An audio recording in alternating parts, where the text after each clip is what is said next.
Okay, so we're going to answer questions from your definitions and formulae and questions 1 to 10 productivity sheet.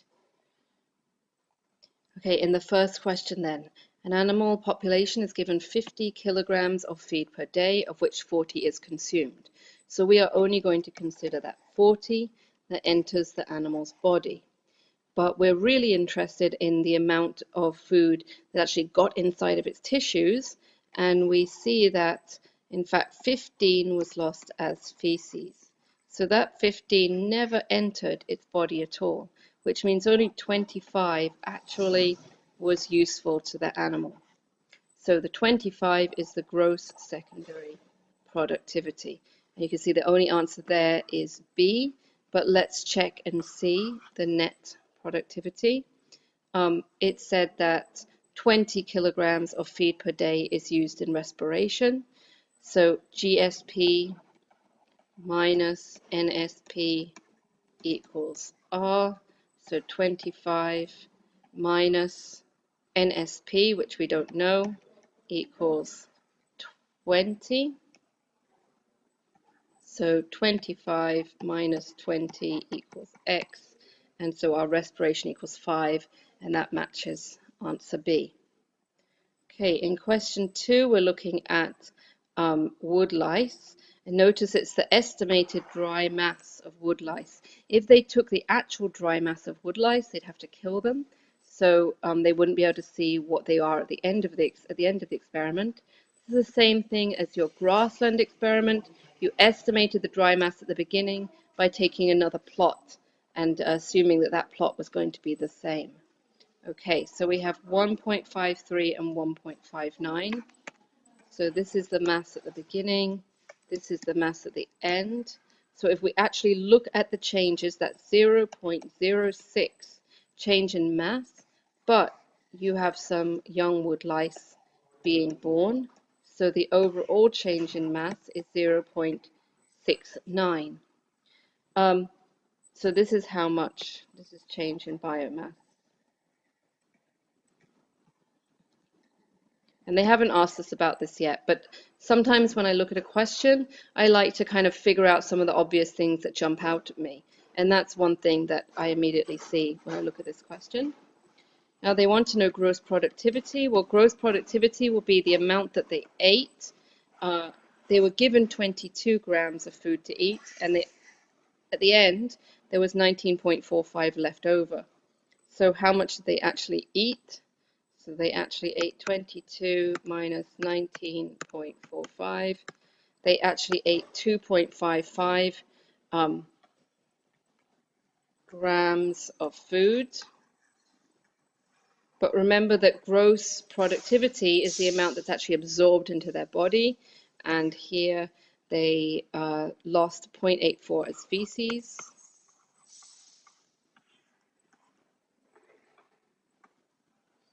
So 7. And we have the answer 1.71 grams is gross secondary productivity, answer C. Now we don't know how much they respired, okay? So we can't figure out net based on what we know about gross. We have to figure out net based on the change in mass, how much they changed. So we said that was 0.06. 1.59 minus 1.53 plus the 0.63 of the young wood lice. So this is how much they actually gained in mass, which is answer C, and that's your net productivity. Now from there you can calculate respiration, right? Because gross secondary productivity equals net secondary productivity plus R, and you've calculated both of these. My expectation would be to see a question on respiration next, but we go on to another question altogether now. So net primary productivity is the total biomass made with inorganic matter. Okay, so inorganic matter, they're talking about carbon dioxide, right? It's not a living thing. So carbon dioxide entering into a plant, because we're talking about photosynthesis. And if we're talking about this, obtained from other organisms, those are living things, so they're organic matter, not inorganic matter.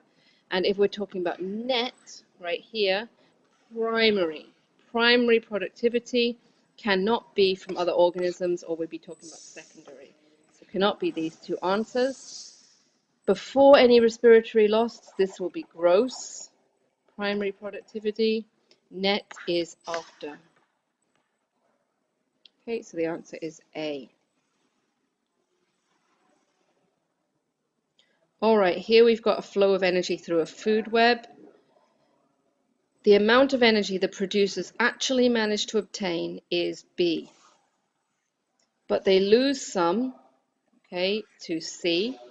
They never receive the stuff from A. They lose some to respiration from D. And the energy is passed on to the herbivores. And of the remainder that are not eaten, they will decompose and become part of that system. So gross primary productivity is going to be the amount of energy actually received by the plants, which is B, okay, minus C, because that's not going to have anything to do with it. In a way, that's almost like the feces. It doesn't actually get used by the plants, so we can't count it. So it's B minus C, and it's gross, so this is before losses to respiration, okay? So we're looking at answer A. In the next question, this is the same diagram. Net primary productivity. Now the plants receive B from the sun, but they can't use C. So we subtract it. And because it's net, they're also got to subtract D for respiration. Okay, that's respiration. So B minus C minus D, and it's A again. The net productivity for the consumer community. Okay, so the consumers are up here. These two are the consumers. All right, now H just represents a portion of E. So the consumers are receiving all of this E energy. So they get E, but they lose it to G, and they lose it to J. Those are the respiration losses. They lose it to F as well, but not until after they've put that energy to use. And likewise with I. And H doesn't come into it because H is a portion of E. It's already part of E. So E minus G minus J, that's answer C. An input to photosynthesis, so carbon dioxide plus water goes to make glucose plus oxygen. So these are the outputs of photosynthesis. These are the inputs. So which of these? Carbon dioxide. Net primary productivity is the total amount of energy fixed in an ecosystem. Well, it's primary, so it's going to be photosynthesis. Can't be herbivores. It's net minus the amount used by producers and consumers. Well, consumers, it's not going to be primary if we're involving consumers. So it can't be question A. So perhaps it's photosynthesis, or it's photosynthesis minus the amount used by respiration. And look, it's net, so it has to be the amount lost by respiration. So the amount produced, photosynthesis, minus the amount lost to respiration. The answer is C. All right, and then finally, if the producer biomass in an ecosystem is 150 kilograms per acre, okay, 150 kg per acre, per hectare. What is the approximate primary consumer? So primary consumers, remember, only 10% of energy is passed on to the next trophic level. So our consumers would be 1/10 of that, so they would be 15 kilograms per hectare. So that is answer C.